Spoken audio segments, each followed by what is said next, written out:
Hey guys, it's Knight here, and today I'm going to be showing you the build I've been running around with.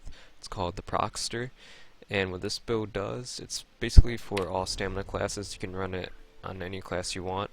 Medium armor version and a heavy armor version, I'll show both in this build video, but what it does is it's going to take two 5 set pieces with 2 monster pieces.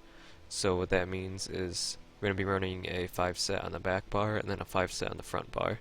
So what the sets are, it is 5 Eternal Hunt, 4 on the body, bow on the back bar, and then 5 Viper, glove, 3 jewelry, all weapon damage, great sword on the front bar. Because whenever I dodge roll, I don't need Eternal Hunt 5 piece on my front bar. I don't dodge roll my front bar hardly ever. I'm primarily have the muscle memory to only do it on my back bar. So why bother keeping it on the front bar if I can just have it on the back bar and then run another 5 piece on the front bar. And then I run 2 blood spawn with this medium armor setup on all my classes except nightblade. I'll run 2 Velodrith instead on my nightblade, and what that does, it'll give me a lot more damage and burst. You don't really need the blood spawn on a nightblade if you play it right, but it's nice to have the blood spawn on something else other than nightblade, since you can't cloak on any other classes. I do run 1 heavy chest plate, gives me the extra undaunted and extra tankiness as well. For my stats, they're pretty decent. The weapon damage isn't going to be as high as a lot of other setups. It's only 3k with 1781 regen on the front and 1889 regen on the back. Our resistances are pretty decent for being on a Stamplar. And the weapon crit, it goes all the way up to 47.1% on the front and 52.1% on the back. So that's a lot of crit to work with. I do run the Serpent Mundus Stone as well. And pretty much remember, since our weapon damage is low, we do have procs to make up for that.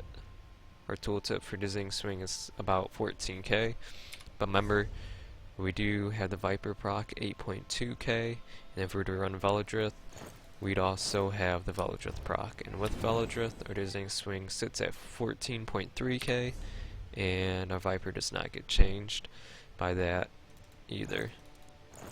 Now moving on to CP, for the medium armor setup, I run 30 into Warlord, 80 in Mooncalf, 77 in Tumbling, 42 Precise Strikes, 5 into Thom, 40 into Piercing, and 100 into Mighty.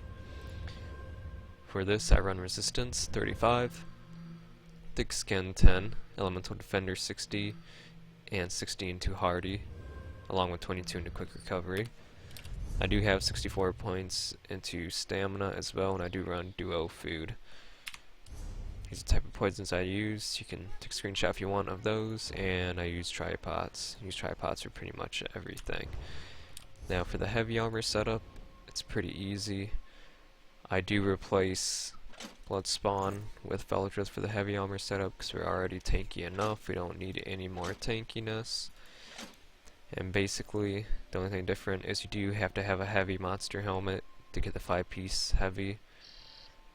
And I have really shitty traits too, so that's where this build excels, is the extra prosperous and the extra training.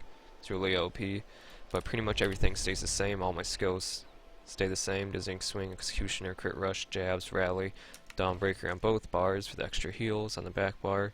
Would run and try out Radial Sweep, but don't have it unlocked right now. Vigor, Extended Ritual, Restoring Focus, Repents, and Shuffle. Now, our stats with the heavy armor setup are pretty decent as well. Dizzying Swing tooltip is just like 200 less, around there, 13.7k.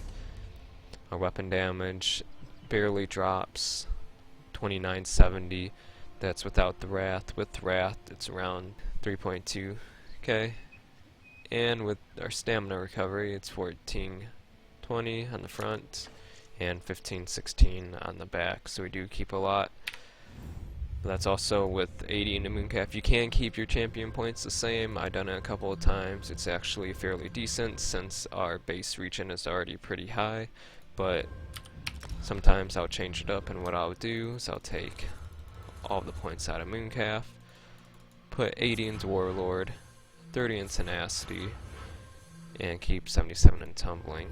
What this does is it keeps our region still decently high. It's about 12 to 1300 on the front and back bar, so it doesn't really drop that too much, and you do gain a lot more through Tenacity, and you do get a lot more cost reduction. This would be more feasible than another setup, but if you don't want to keep changing the champion points, you don't have to.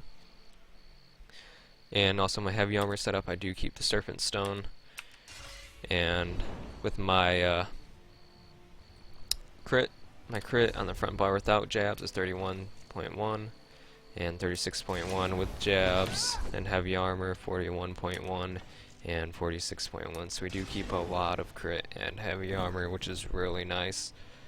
Our health, shouldn't be this high. It's only this high due to Emperorship in this campaign. Without it, it's around 23 to 24k in heavy armor, and in medium armor it is around 21 to 22k. So I hope you guys enjoyed this build video. It's a very dirty build. Your rune can also proc Viper and Veladrith if you are on your front bar at the same time as someone steps in it. And if you're up close to them, and well, basically close enough for your Veladrith to hit them, you could potentially one-shot them through doing nothing but leaving a stupid rune there. So I hope you guys enjoyed this build video. If you do, please leave a like. If you have any questions, please leave them in the comments, and I'll be sure to answer those. Thank you for watching, and I hope you guys enjoyed the video.